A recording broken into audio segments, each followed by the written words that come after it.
Welcome back to the deep dive. Today we're jumping into something really fascinating, part glamorous French Gothic story, part almost like a true crime podcast. Yeah, definitely. It's this whole tangled narrative you sent over, the cursed legacy of House Saphir. Right. It's got everything, identity, curses passed down through generations, and maybe my favorite part, some very creative scams. It really does. And I think our mission today, it's not just to tell the story, right? We need to dig into how it uses actual French folklore. Oh, yeah. Yeah, to build this world where, a modern-day con artist ends up facing off against this aristocratic family that's literally haunted. So we need to peel back the layers of the fraud to get to the real darkness. Exactly. There's this unfinished ritual, this really dark magic at the heart of the Saphir family history, and that's what we need to unpack. Okay, let's start with the world itself. It feels super specific, doesn't it? We're in Lisereau, bouncing between Morant, the city, and Comore, the country estate. It does, and that specificity extends right down to the economy, which I think is pretty important for understanding Mallory. Mallory Fontaine, our con artist. Right. Right. So the money. Yeah, you've got the basic lies, then the galettes, which are a bit more, and then the really valuable ones, the lords. Okay. And Mallory is obsessed with getting those lords. It makes her schemes feel, It really does. And that belief system kind of meshes with the local monsters, too, doesn't it? The glossary of monsters. Absolutely. And these aren't just like generic goblins. They're pulled straight from French folklore, very specific threats. Like the Cheval Melay, that spectral horse. It sounds magnificent. It is magnificent. It offers you a ride when you're tired, lost, Always. and then throws you off a cliff. Right.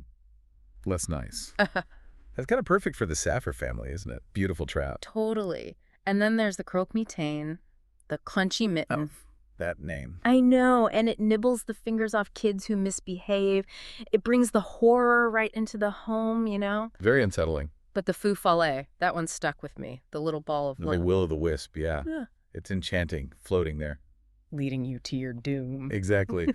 And the source notes say it's still considered pretty even then. Which is just chilling. You follow the pretty light even though you know it's death. It perfectly captures the vibe, that mix of beauty and danger.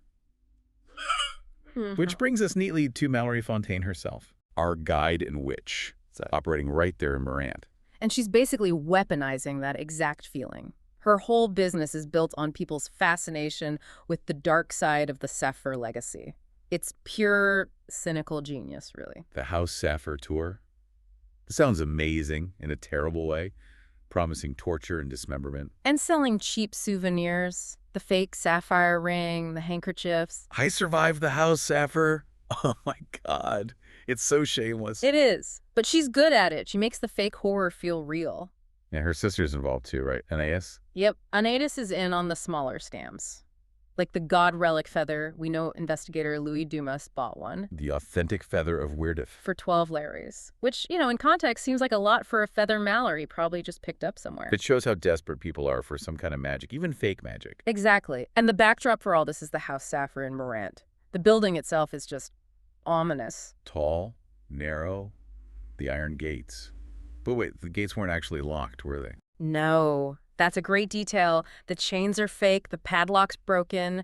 Mallory just waltzes in. It's like the family itself looks imposing, but the security is shot. Perfect metaphor. And the doors have those demonic boar heads carved into them. A nice welcome home gift from Count Bastien Saphir, Monsieur Le Bleu. Monsieur Le Bleu. Great nickname. Yeah. Comes from his surname, Saphir, obviously, but also because his black hair and beard looked almost blue. He sounds like the perfect Gothic villain. Wealthy, handsome. Genteel, hosted amazing parties, known for being generous. And secretly murdering his wives because he was bored with country life. Pretty much. That's the story. Boredom turned homicidal. It's wild he kept his reputation so clean. He wasn't just some brute. He was smart, calculating. Absolutely. A monster hiding in plain sight. And Mallory's running tours about his house. Did she, encounter actual consequences of his actions early on? Oh, she did. In a very direct way. So Mallory is running one of her tours, spinning her usual tales, and then she meets an actual ghost. Wife number 1. Duchess Tryphene Mang Saphir. Right. And Mallory isn't just telling stories anymore. She's literally talking to the dead Duchess. But Tryphene isn't exactly grateful for the company, is she? She sounds incredibly stuck up. Completely. Ignores the tourists, complains to Mallory about her ghostly cough. A horrid cough. Yes, and insists Mallory tell everyone how lovely her wedding flowers were, still obsessed with appearances, even as a ghost. It makes her death even sadder somehow, all that focus on the trivial. It does, and the details of her death are grim. It was 14 months after her son, Bastian II, was born. Bastian I, the husband. Blue. Yeah. He claimed she had some contagious disease. Very convenient. Allowed him to skip all the proper funeral rites for Velos, the death god. Exactly. Minimize fuss, minimize questions. But the real murder happened down in the wine cellar. Where Mallory gives her tours. The very same cellar. Tryphene was sedated, tied down, and impaled with a sword. Ugh. And this is where Mallory's scam life crashes into reality, isn't it? Absolutely. Yeah. Because Mallory, poking around for props or atmosphere or whatever, actually found the evidence. The finger bones and the ring. The finger bones and the real wedding ring, tucked away between a barrel and the wall. She's selling fake rings upstairs while the genuine article, proof of a real murder, is right under her feet. That's intense. She's literally touching the crime scene. And then right in the middle of this haunted tour, the law shows up. Investigators Louis Garneau and Sophia Blaise, posing as the Dumas siblings. Exactly. They've been tailing the sisters, gathering evidence on the fake relics, the counterfeit jewelry. And Louis, the investigator about to arrest her, is wearing one of Mallory's cheap fake sapphire rings. The irony is just perfect. Mallory's about to be hauled off for fraud. And then he arrives, Axel Badeau. Who dramatically reveals he's not Axel Badeau at all. He's Count Armand Saphir, the heir. The sole heir. And he stops the arrest. Stops it cold. Says Mallory has his permission, even written permission apparently, to be there. Which must have been news to Mallory. Oh, absolutely. But it saves her skin.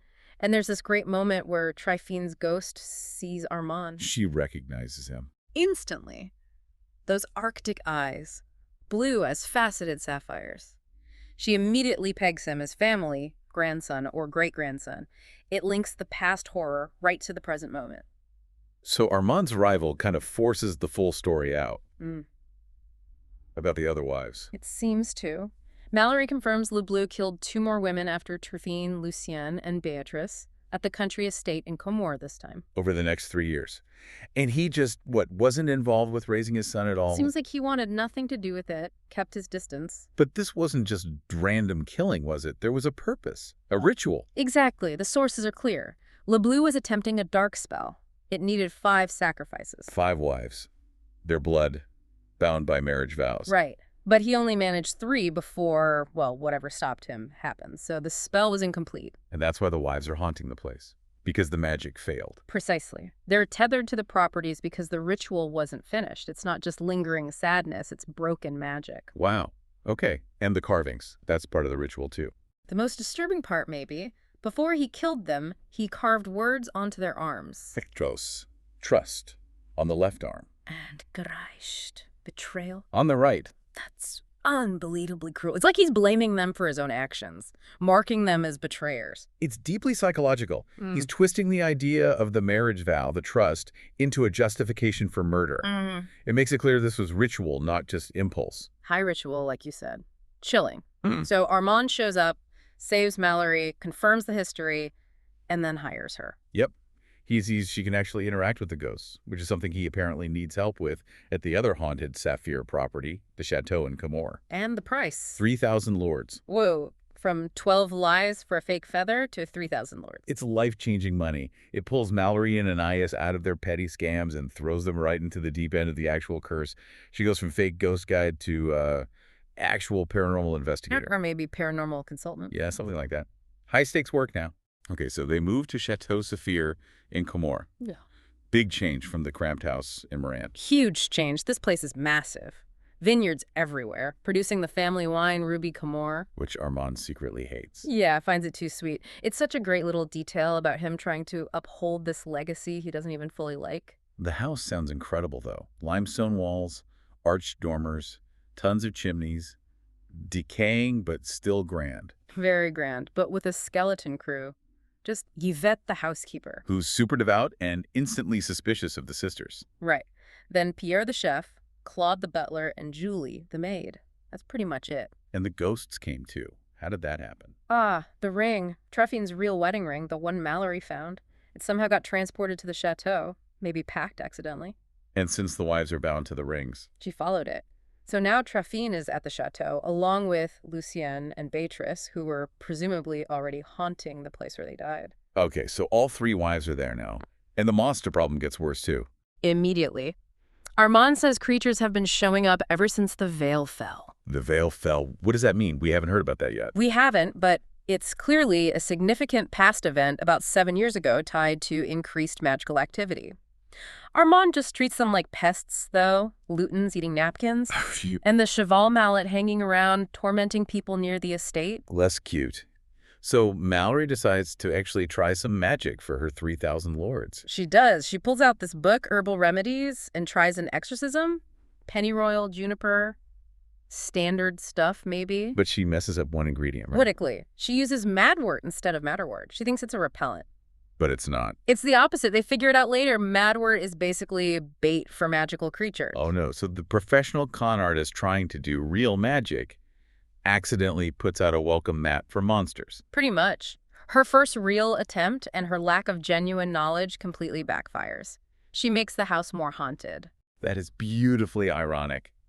And speaking of more haunted, LeBlu's ghost shows up differently here, too. Very differently. He's not like the wives, just sort of there. He's described as part man, part shadow, glowing with this blackness of impenetrable shadows. He feels solid, dangerous. Not just a sad echo, but an active presence. And he has that smell, oranges and blood. Ugh. Oranges, like wealth and luxury, mixed with violence. It's so specific. And he's physically strong. Remember back in the Morant cellar, he actually pinched Mallory's throat, left a scar. He can interact, cause pain. That cellar encounter was creepy. He knew things about her, about Anais, her sweet, sweet Mallory Fontaine act. He was toying with her. Completely. Yeah. Psychological warfare from beyond the grave. Which makes you wonder about the original murders again. Was it really just boredom? Or was this intricate plan always there? The ritual carvings suggest a plan, I think. I agree. And that calculated nature seems confirmed by what happens next, the murder of Julie, the housemaid. Right. This is where it shifts from dealing with old ghosts to a new active threat. She's found in the trophy hall, impaled. With Bastienne's own sword. The one that was hanging on the wall. The very same one. The scene is meticulously staged. She's barefoot, dead only an hour or two. And the details. They match LeBlu's crimes perfectly, don't they? Exactly. Her sapphire engagement ring is gone, along with her whole finger. Just like Trifine, symbolically. And the carvings are there. Ekdros on the left arm, Gresht on the right. Trust and betrayal. The staff immediately thinks it's LeBlu's ghost, right? Yeah. It's the obvious conclusion. It is. But Mallory's sharper than that. The precision, the staging, it feels human to her. Too perfect for a ghost. A ghost probably wouldn't bother carving, maybe. Right. Or getting the wounds exactly right. Right. It feels like a deliberate copycat. And then Mallory starts putting the pieces together. Small things first. Like the flower. Yeah. A pressed impued flower found near Julie. Mallory recognizes it from Armand's private greenhouse. A tiny link, but it's there. But the big discovery is under Armand's vanity. The hook. Holding 5 rings. 5. Okay, what are they? 4 wedding bands. Including, crucially, Trifine's genuine antique sapphire ring, the one from the cellar, and the sapphire ring Julie was wearing, plus one other, an ancestral ring. Wait, so Julie's missing ring is right there, under Armand's vanity, along with Trifine's. Exactly. That's the moment for Mallory. The copycat carvings, the missing ring found in his possession. Points straight at Armand. It forces her to consider the terrifying possibility.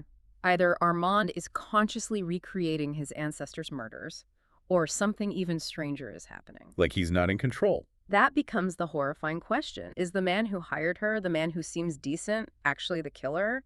Or is he just a vessel? Okay, so finding those rings, especially Julie's and Trifine's real one, under Armand's control, that changes everything for Mallory. Completely. It confirms the rings are the anchors for the ghosts. Trifine followed her real ring to Camor. It all clicks into place. And they need more proof about Julie's killer, so they use Anais' power. Yeah, Anais has this death magic, this god gift she hates, that lets her compel the dying or recently dead to speak truth. The gold hourglass mark of Velos. Right. So they summon Julie's spirit, briefly. And her message is chillingly simple. Who killed her? My lord husband, a Saphir. Which could mean Armand, or someone acting as Armand. Exactly. It confirms Mallory's worst fears. Armand is implicated either as himself or possessed by Bastien I. This must force Mallory to confront her own past, right? How she got her own weird magic. It does. She finally confesses the whole story about what happened 7 years ago. The reason she can see ghosts, the reason for that veil falling Armand mentioned. The seance in the Moran house. In the ballroom on the morning moon. What were they trying to do? They were trying to summon their ancestor, Gabrielle Savoy. The fourth wife. The one who got away from Bleu, the greatest witch of them all. That's the one. Anais had this idea. She hated her god gift, the death magic truth compelling thing. She saw it as a curse. She wanted to trade it.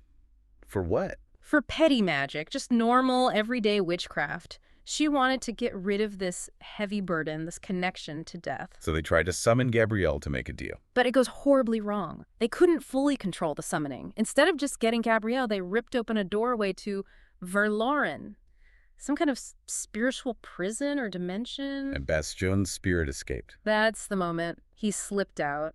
And in the chaos, Gabrielle couldn't fully manifest, but the magical backlash corrupted Mallory's own latent abilities. Giving her the death magic, too. Yeah, but different from Anais's. Mallory gets the ability to see and talk to ghosts, marked by that blackened hourglass scar on her chest. Bastien's escape basically infected her magic.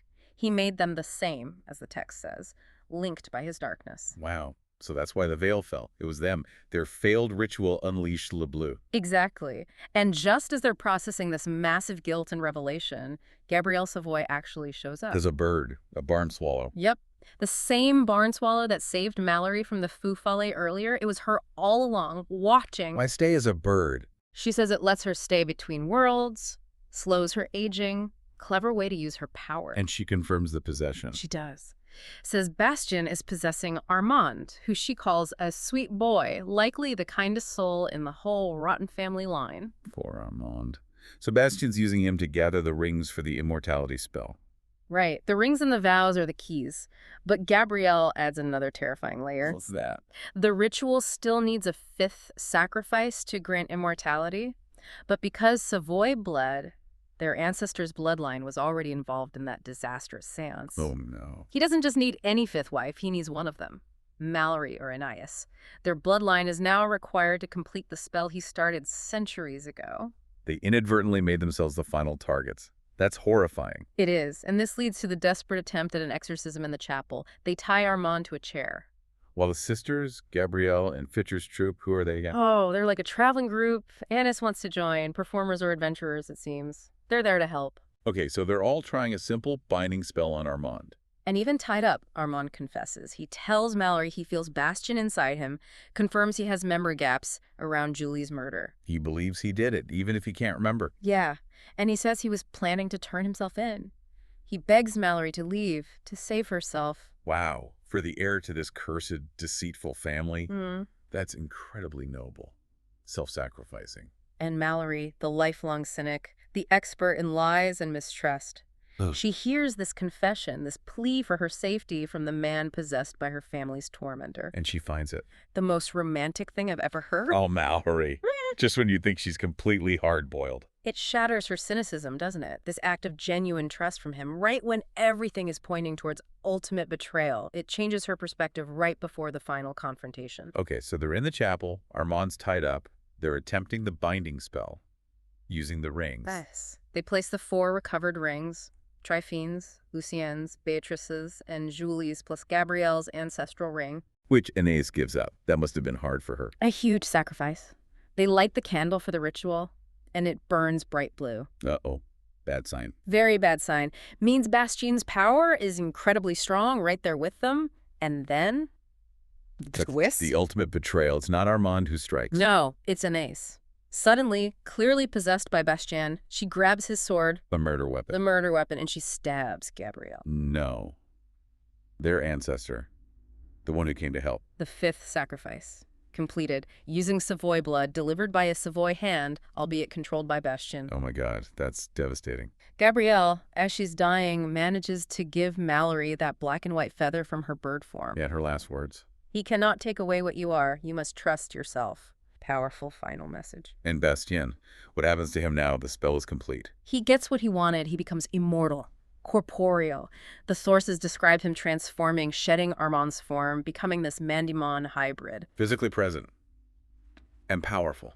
And utterly arrogant. He demands they respect him as the new Count Armand Saphir, ready to enjoy his eternal life. So what does Mallory do?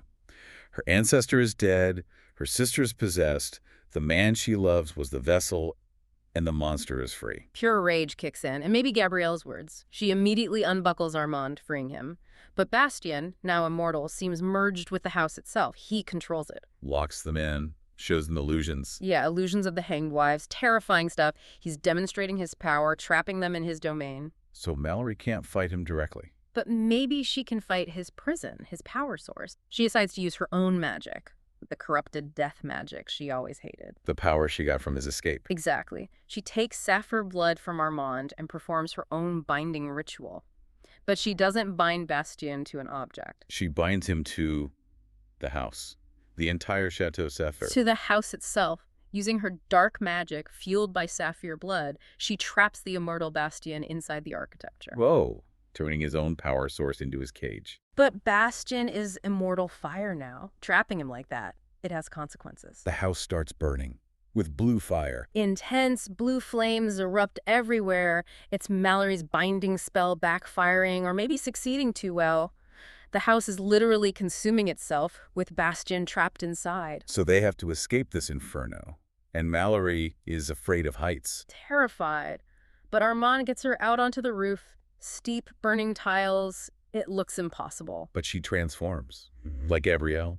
In that moment of desperation, needing to save Armand and herself, empowered by Gabrielle's feather and final words, she fully embraces her power and transforms into a barn swallow. Wow. She overcomes her fear, embraces the magic she hated, and saves them both. It's her ultimate act of self-acceptance. She flies them both to safety as the Chateau Saphir collapses behind them in blue flames. Confirming Bastien's spirit bound to the house is finally destroyed, consumed by the prison she made for him. And as the house burns, the other spirits are freed too. Lucienne and Beatrice. They vanish together, finally at peace. Julie gives Armand one last sad look, then fades.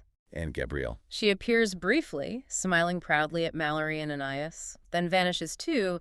The curse is broken. The ghosts are free. Okay, so the chateau is gone, Bastien is destroyed, the ghosts are free. What happens to everyone left? Anais. Anais, interestingly, seems relatively okay after the possession. She apparently pocketed some guy named Constantino's collection of monster figurines during the escape. Huh, always the grifter. A little bit, but she finally gets her wish. She joins Fitcher's troupe, the traveling group. She gets to travel and see the world. And she plans to use her death magic, the power she used to hate, for good now, to bring justice to the deceased. She found a way to live with her curse, maybe even make it a purpose. That's a great arc for her. What about the staff? Yvette, Pierre? They survived. Apparently, Anais drugged the ceremonial wine she gave them, so they slept through the whole fiery climax. Clever girl. Good thinking.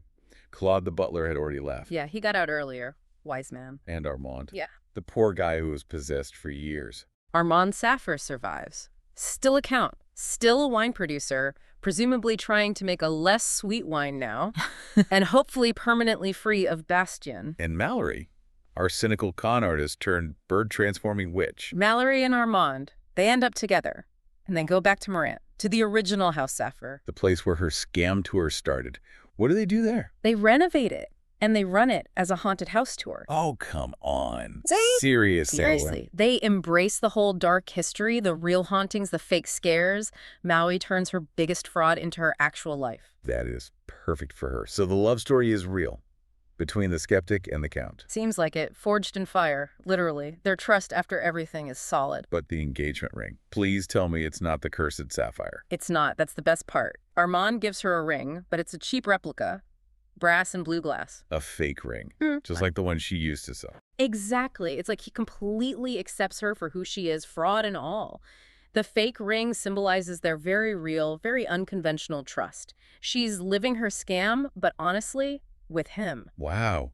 Running a fake haunted house in a real haunted house, wearing a fake ring representing real love. It's layers upon layers. It really is. And it all comes back to her accepting herself, doesn't it? Her final victory, saving Armand, saving herself, required her to use that death magic, that blackened scar, the very thing she got from Bastien's escape and hated for years. Her power came from her trauma, from the thing she feared most. Which leaves us with the final thought maybe for you listening.